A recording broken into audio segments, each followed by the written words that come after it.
الشيطان يعدكم الفقر ويأمركم بالفحشاء والله يعدكم مغفرة منه وفضلا والله واسع عليم. يؤتي الحكمة من يشاء ومن يؤت الحكمة فقد أوتي خيرا كثيرا وما يذكر إلا أولو الألباب.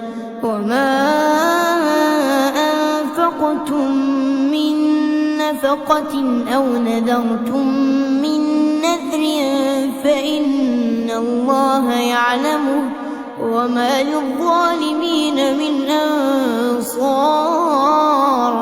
إن تبدوا الصدقات فنعما هي وإن تخفوها وتؤتوها الفقراء فهو خير لكم ويكفر عنكم من سيئاتكم والله بما تعملون خبير.